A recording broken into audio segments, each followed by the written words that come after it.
So in case you guys have not heard, or maybe some of you guys were on my live stream when you saw that we confirmed this a second ago, Anthony Joshua and Francis Ngannou are booked. It's a booked, done deal. That fight is happening. I don't know when it's happening yet. As a matter of fact, I should have asked him. I'm going to call right now. I'm going to keep you guys on the phone when I ask, and we're going to find out the date. Hang on for a second. We'll just do this. Dude, we're going to do this live. Let's see. Date to be.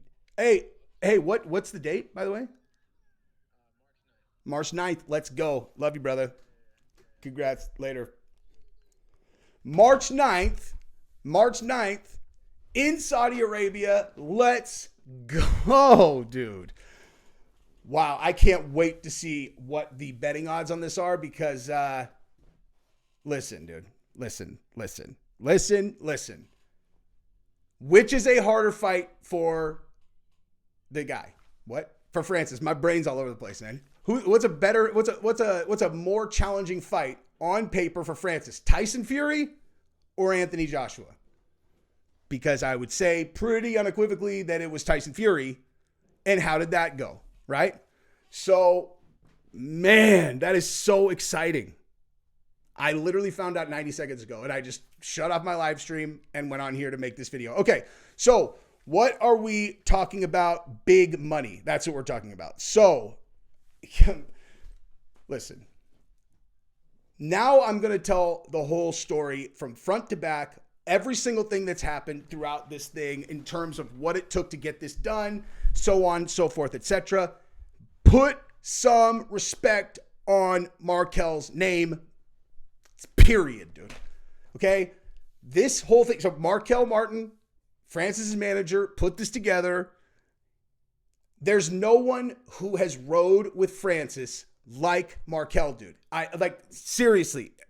I know I've talked about this previously, but I need to really reiterate this now that in terms of like the business stuff, there is so much more work and belief and like faith and all this stuff that like to put Francis in the position that he was in than people realize. It's like, the manager makes their money based on the percentage, or is it on a percentage of what the fighter makes?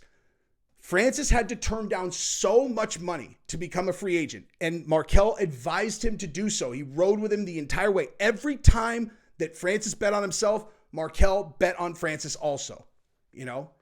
And obviously, Francis has an incredible team. Eric Nixick, the guys at Extreme Pro Tour, they've been with him all along, but those guys do not get involved in what they, you know, like they're not advising. They're going to train Francis for whatever fight that he wants to do. I've heard that Eric has said that exactly to me. So I'm not speculating. They just go, look, dude, that's not our world. I stay in my lane and I train. I mean, Eric Nixick's the coach of the year. How many years in a row, dude? Like how many years in a row has he absolutely validated, deserved, and been awarded MMA coach of the year? And then look at this. And then in boxing, he takes his guy out to Saudi Arabia and he beats or almost beats Tyson Fury. So Anthony Joshua, I wish they were going to do this in Africa though, because they are doing it in Saudi Arabia again, which is fine, dude. That's fine. You got to go where the money is, dude. And Saudi Arabia, you know, this is where these guys are putting on big fights, and this is going to be a big fight. If you think that this one doesn't do big numbers, I disagree. So March 9th, that is on. I can't even start to break this thing down. I am so excited, dude. Now I got to go back and watch that fight again. I got to go back and watch the Francis fight again and just look at. All I remember is just being blown away by how fast Francis moved. Like he just looked so fast. He looked so crisp. I hope that Mike Tyson is going to help train him again because that came very well. What? Jesse, are you all right? I'm literally thinking about 9 different things at once. The results seem to be very clear in how Francis looked. Now, here's another thing to think about. As we've been talking about Conor McGregor as much as we've ever talked about Conor McGregor.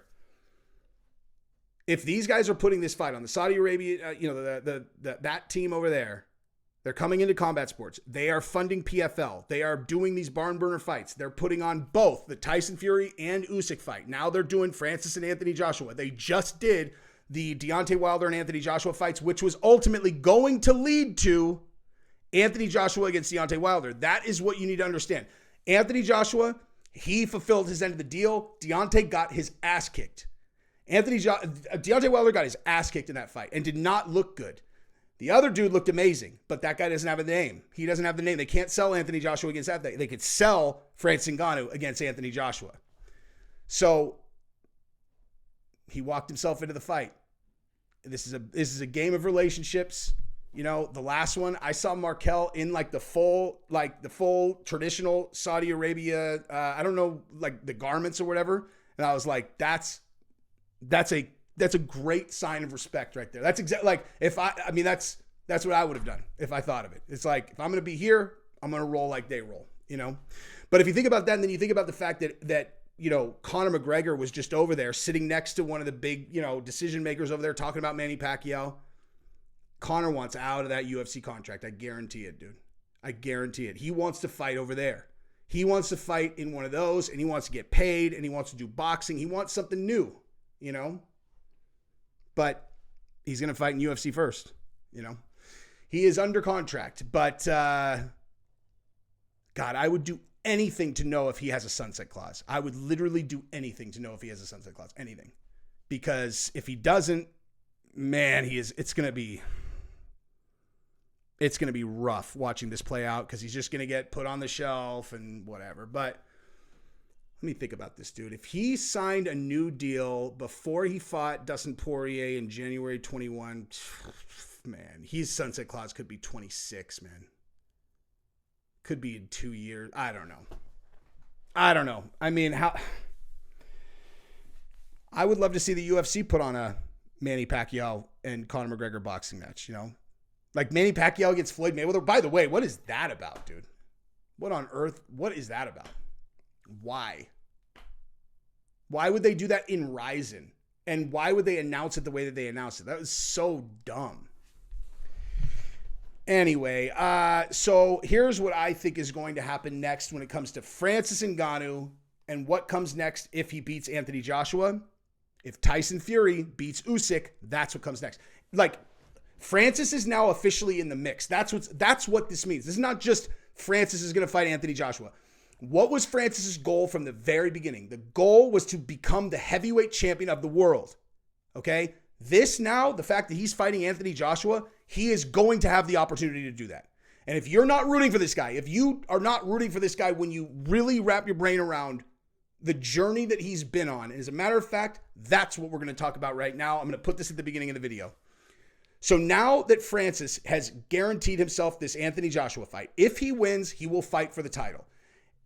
When he was in Africa, working in a sand mine, digging sand for a living all day, every day, did not have a dime. When you see that, if you go look up that picture of him with his mom in her old house, let me see if I can find that, dude, because it's unbelievable. Francis Ngannou, mom house. Look at this, dude.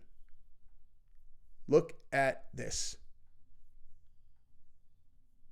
That's the house that he grew up in right there. That's where he lived. And this man went from there to where he is now. And the vision that he had was becoming heavyweight champion of the world in boxing. That is what got him through the multiple years of hell on earth just to get to the starting point, which was in Europe, in jail in Spain, before he got released into Europe, that he's living homeless in France. He still has not even taken a single boxing class. He's in his mid to late 20s.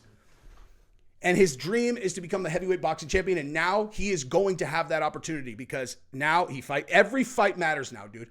If he beats Anthony Joshua, the idea that this was some kind of fluke, that's gone. Like that's over. Anthony Joshua is a super legit boxer. Tyson Fury, it's like, oh, maybe he took him lightly. Anthony Joshua is not going to take him lightly. So if he wins this fight, he will fight for the title. And when that happens, I'll cry. 100%. If he wins, I'll cry. If he wins, I'll cry. Like if he wins the title, I'll cry for sure. I told you guys when he beat, the Tyson Fury fight, the next day I was on the beach in Cancun, and I was talking to this group of girls, women who were there from Miami, and I was trying to explain to them what had happened the night before, and I started crying. Like I was trying to explain to them the story about Francis and Markel and like what these guys went through to get to that moment, and like what it must have felt like for them, like right this second, as I was telling the story. And I choked up like fucking Strickland on the Theo Von podcast. And I could looking at these girls and they're looking at me like, so what? Like they just couldn't understand, dude. The same way that like when Rogan was talking about Rose Namajunas and he was explaining why the fight game is so unbelievable to this woman who was there. And he was trying to explain the story about Rose when she was like, I am the best. And he started crying, talking about it. It was like that. And the girl on Joe's show was like so moved. She was like, oh my God, like he's crying. These girls were just like, dude, we've been talking to this fucking dude for 3 days. And like, I was not expecting him to start crying. We don't know you like that, dog. But this is going to be amazing, dude. I'm very excited. That's what I got. Congratulations to Francis, Eric, Markel, and every other motherfucker on that team. Congratulations. Subscribe to the channel, all of you guys. I love you. Bye-bye.